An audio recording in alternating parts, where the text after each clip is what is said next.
HMPV എന്ന് പറഞ്ഞാൽ human മെറ്റാന്യൂമോ virus. ഈ വൈറസ് വ്യാപിപ്പിക്കുന്ന രോഗമാണത്. ഇതൊരു ന്യൂമോവൈറിഡിയെ എന്നുള്ള ഒരു ഫാമിലിയിൽ പെട്ടിട്ടുള്ള വൈറസാണ്. പുതിയതായിട്ട് ഉത്ഭവിച്ചതാണോ അതോ മുൻപേ ഈ വൈറസ് റിപ്പോർട്ട് ചെയ്യപ്പെട്ടിട്ടുണ്ടോ? വൈറസ് മുൻപേ റിപ്പോർട്ട് ചെയ്യപ്പെട്ടതാണ്. 2001 നെതർലാൻഡിലാണ് റിപ്പോർട്ട് ചെയ്യപ്പെടുന്നത്. കുട്ടികളിൽ പിന്നെ ശ്വാസകോശം അതുപോലെ തന്നെ മൂക്കിലുള്ളൊക്കെ സ്രവങ്ങളിൽ നിന്നുമാണ് ഈ വൈറസിനെ കണ്ടെത്തുന്നത്.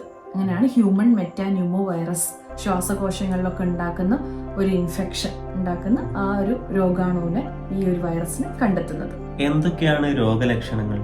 സാധാരണ ഒരു കോൾഡ് പോലെ ജലദോഷം, തൊണ്ടവേദന, ചുമ, പിന്നെ കൂടുതൽ സങ്കീർണതയിലേക്ക് പോവുകയാണെങ്കിൽ ശ്വാസമുട്ടൽ, അങ്ങനെ കൂടുതലായിട്ട് കോംപ്ലിക്കേറ്റഡ് ആയി കഴിഞ്ഞാൽ ന്യൂമോണിയ, ബ്രോങ്കൈറ്റിസ് ഇങ്ങനെയുള്ള രോഗലക്ഷണങ്ങളൊക്കെ ഉണ്ടാക്കും.